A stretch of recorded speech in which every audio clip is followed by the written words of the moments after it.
They exposed me on a giant screen, while the crowd laughed. Screenshots. My face. One word, exposed. What none of them knew, this humiliation was staged. And staying silent was the most dangerous move I could make. The laughter didn't come all at once. It spread, row by row, until the entire room felt like it was breathing together. Not polite laughter. Not nervous laughter. The kind that confirms a decision has already been made. I stood on the stage, frozen, gripping a microphone I no longer knew how to hold, as the screen behind me changed again. Another image. Another cropped message.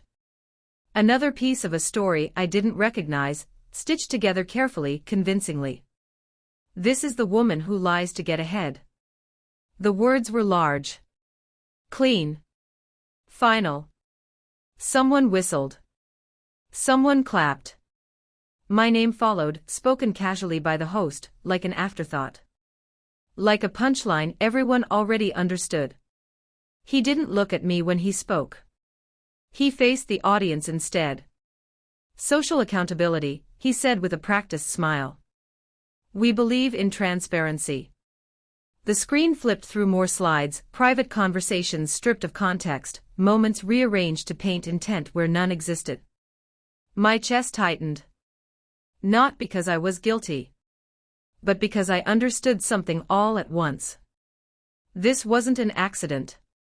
This wasn't concern. This was a performance. I scanned the audience instinctively, heart racing, eyes searching, until I found her. Front row. Perfect posture. Phone resting lightly in her hand. Calm. Composed. She wasn't laughing. She wasn't clapping. She was watching me, like this was the ending she had written weeks ago. The host finally turned toward me. Do you want to respond? The room went quiet. My mouth opened. Nothing came out. Because how do you defend yourself when the crowd believes they're watching justice? A voice cut through the silence. Say sorry. Another followed. We trusted you. Trusted me with what? A version of me they had already decided was real. The final slide appeared. One word. Exposed. That word landed heavier than the laughter. This wasn't embarrassment. This was social execution, designed to happen fast, in public, with witnesses. The lights dimmed slightly. The host leaned closer to the microphone. We'll let the audience decide, he said. Truth or manipulation? The crowd buzzed again. I took one step back from the microphone, not because I was defeated, but because I finally saw the trap clearly. If I spoke now, I would lose everything. And if I stayed silent, this moment would become their biggest mistake. They finally cut the microphone. Not out of mercy, but because silence looked better on camera. I was escorted off the stage while the crowd kept murmuring behind me, like a hive that had already chosen its queen. Phones were out. Clips were being edited in real time. By the time I reached the hallway, my face was already trending under a headline I hadn't written. The truth comes out. That's when I understood the real damage. Not the stage. Not the laughter. It was the speed. Inside a small waiting room, a staff member avoided eye contact and handed me a bottle of water with shaking hands. You don't have to stay, she said quietly. Most people don't. Most people run, she meant. Most people break. I sat down instead. Because this didn't start tonight. Tonight was just the reveal. Weeks earlier, everything around me had felt slightly off. Compliments that lingered too long. Questions that sounded supportive but landed strangely. People asking me to clarify things I didn't remember saying. And always, her. She was everywhere. In my comments. In private messages. In rooms where decisions were made. She framed it as concern. People are confused, she'd say gently. Let me help you explain yourself. I trusted her because she never attacked me publicly. She defended me, loudly. That's how she earned credibility. What I didn't know was that while she was defending me in public, she was collecting fragments in private. Screenshots taken out of context. Half conversations. Old drafts I never posted. She wasn't inventing lies. She was curating them. The screenshots on that screen earlier. They were real, just rearranged like evidence at a fake trial. I stood up and looked at my reflection in the mirror on the wall. For the first time since the stage, my hands were steady. Because panic only works when you don't understand the game. And now I did. This wasn't about truth. It was about narrative control. She didn't want me cancelled. She wanted me discredited, quietly enough that she could replace me without resistance. That's why she sat in the front row. That's why she didn't clap. She already believed she'd won. My phone buzzed non-stop. Messages flooding in, some cruel, some confused, some begging me to respond. I didn't. Because responding emotionally was exactly what she needed. Instead, I opened one folder on my phone. A folder I'd created months ago out of habit. A folder where I saved everything, timestamps, originals, voice notes. I hadn't known why back then. But as I stared at it now, one thought settled calmly in my chest. They thought they exposed me. What they didn't realize was they had just exposed themselves to someone who was finally ready to speak. I stayed silent for 48 hours. Not because I was hiding, but because I wanted the story to breathe without me in it. In those 2 days, the internet did what it always does. People chose sides.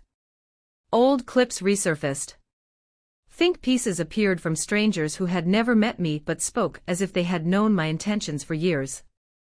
Silence, they said, was an admission. She liked that. I could tell by the way she moved now, confident, visible, generous with her opinions. She posted long reflections about accountability and learning moments, careful never to say my name while clearly meaning it. And people rewarded her for it. What no one saw was what happened behind the scenes. While the crowd argued, I rebuilt the timeline. Every message she'd ever sent me. Every moment she suggested wording changes. Every time she said, "Don't post that yet, send it to me first." It took hours. Then a full night. But when I was done, something unsettling appeared. A pattern. She hadn't just rearranged my words. She had guided them. Pushed conversations in directions that could later be screenshot. Encouraged emotional honesty at specific moments. Asked questions that only made sense if she was planning to weaponize the answers. This wasn't betrayal driven by jealousy. This was premeditation. I didn't feel angry anymore. I felt focused. Instead of responding publicly, I sent one message to the event organizers. Not defensive. Not emotional. Just factual. I asked them to review the raw files, the originals, the metadata, the timestamps. I attached everything, neatly labeled, with nothing highlighted. No commentary. No accusations. Truth doesn't need adjectives. Then I waited. The shift began quietly. A post from an attendee questioning inconsistencies. A comment asking why certain timestamps didn't align. A thread pointing out that some screenshots were cropped too conveniently. She responded fast, too fast. Over-explaining. Doubling down. Posting clarifications that raised more questions than they answered. That's when doubt crept in. Not toward me, but toward her. People who had praised her restraint began asking why she had access to private drafts. Why she had been helping so closely. Why the exposure felt rehearsed. By the third day, the same words started appearing everywhere. Calculated. I finally broke my silence, not with a rant but with a single post. One sentence. Here is the full, unedited timeline. Decide for yourselves. No hashtags. No call to action. Just the truth, laid out end to end. And once people saw it, they couldn't unsee it. The crowd that had laughed first went very, very quiet. Because the story they were so sure about, it was collapsing under its own weight. The crowd didn't turn on her all at once.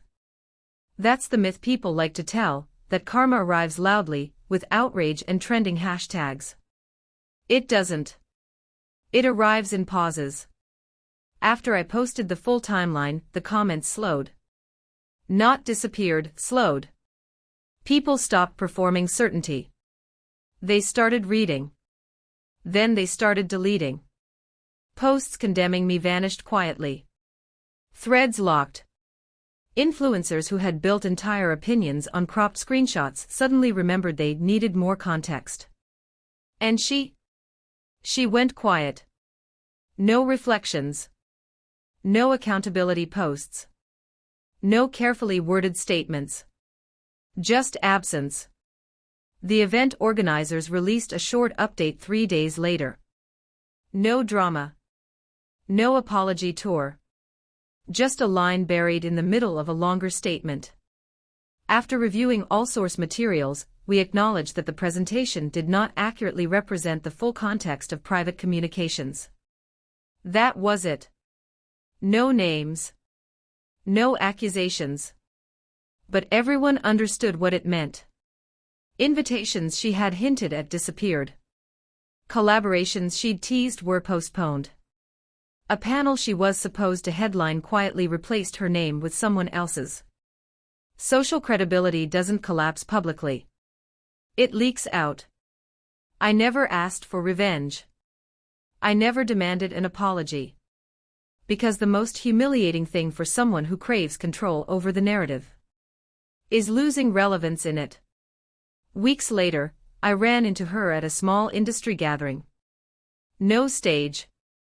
No spotlight. Just two people standing near a coffee table. She looked thinner somehow.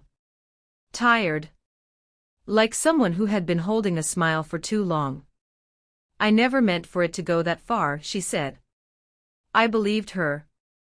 Because for people like her, it's never about destruction. It's about replacement. I know, I replied.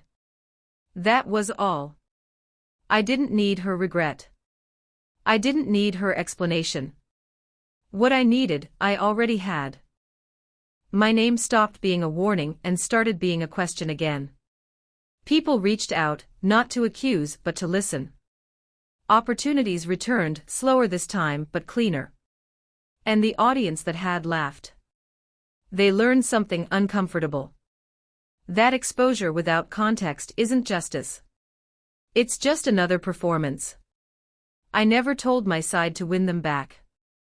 I told it so the next time they saw someone on a stage, frozen under lights, being reduced to screenshots, they might hesitate before clapping. Because social betrayal only works when the crowd forgets one thing. Silence isn't always guilt. Sometimes it's strategy. Public humiliation feels final when you're inside it. When thousands decide who you are before you're allowed to speak. But the truth doesn't need volume. It needs time. Social betrayal only works when the crowd rushes to judgment. And karma. Karma doesn't shout. It waits until the noise collapses under its own lies.